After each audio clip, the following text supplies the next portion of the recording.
Title देख के ही sir में दर्द हो गया होगा आपके।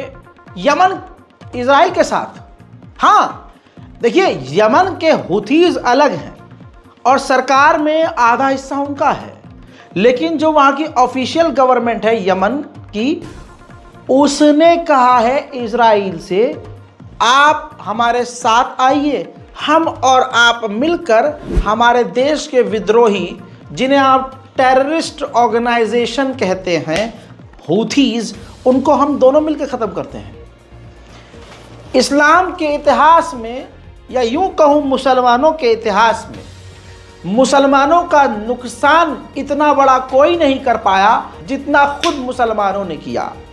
बुरा लगे तो माजरत, यही सच है। करबला, वाक़या करबला से लेकर आज तक देखिए मुसलमान ही मुसलमान का कत्ल कर देता है और मुसलमान ही मुसलमान को घसीटता है नीचे।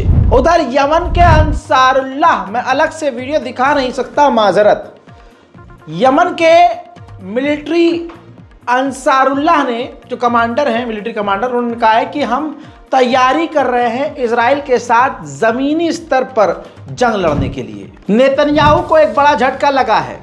नेतन्याहू के ऊपर इजराइल में ही सुप्रीम कोर्ट में केस चल रहा है और छोटा मोटा केस नहीं है, बड़े लंबे चौड़े केस हैं जिसमें नेतन्याहू बच नहीं सकता। इसी वजह से नेतन्याहू ज़बरदस्ती जंग बढ़ाकर लंबे समय तक इम्यूनिटी हासिल करना चाहता है, कुर्सी पर जमे रहना चाहता है। ऐसे में सरकार को बचाने के लिए प्रधानमंत्री का जो पर्सनल वकील होता है, जो टीम होती है जो इनका केस लड़ती है, उस वकीलों की टीम ने नेतन्याहू से कह दिया है कि भैया हमें माफ़ कीजिए, हम आपको सुप्रीम कोर्ट में रिप्रेजेंट नहीं कर सकते, आपके लिए केस नहीं लड़ सकते। इजराइल के अखबार यदियोत अरानोत के हिसाब से, उनकी रिपोर्ट के मुताबिक 7 अक्टूबर को जब हमास ने हमला किया तो इजराइल के सैनिक इतना बौखला गए थे कि उन्होंने अपने ही एक व्यक्ति, अपने सैनिक को, तस्वीर आपके सामने है, अपने ही इजरायली सैनिक को हमास का व्यक्ति समझकर 400 बार गोली मारी थी। उधर इंटरनेशनल क्रिमिनल कोर्ट का विरोध करते करते आखिरकार इजराइल घुटने पर आ गया है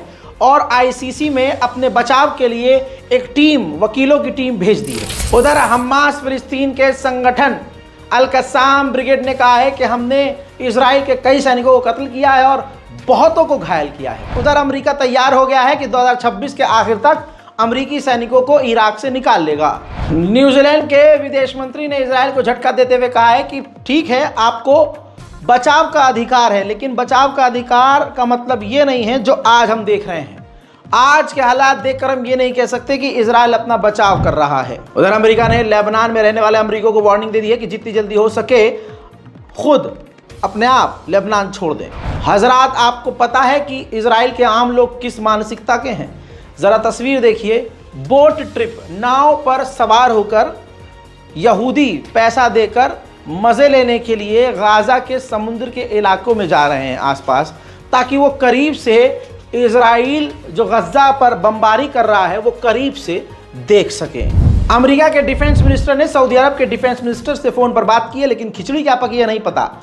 अमेरिका इस वक्त तमाम अरब देशों के मुंह में हथियार भर रहा है ताकि उनके पेट भर जाएं और वो एक तरह से मुंह बंद कर लें, और अमेरिका ये करने में कामयाब हो गया है। सऊदी अरब पूरी तरह से चुप हो गया है और मोरक्को को अमेरिका ने लॉन्ग रेंज की खतरनाक मिसाइल देने का अप्रूवल कर दिया है, जो मिसाइल फाइटर जेट के नीचे तैनात होकर खतरनाक हमला करने में सक्षम होगी।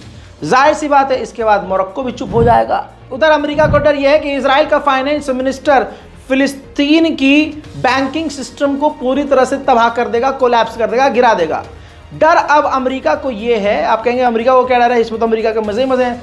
भाई साहब, डर ये है कि अमेरिका और इजराइल के ही अप्रूवल से फ़िलिस्तीन में सरकार बनी हुई है, और अगर फ़िलिस्तीन की सरकार गिर जाती है, जब वहाँ भाई बैंकिंग सिस्टम कोलैप्स हो जाएगा, सरकार गिर जाएगी, तो जब सरकार महमूद अब्बास की गिर जाएगी तो ऑटोमेटिकली हमास पूरे फ़िलिस्तीन की सरकार बन जाएगी, पूरे फ़िलिस्तीन को रिप्रेजेंट करेगा और हमास पावर में, फुल पावर में आ जाएगा।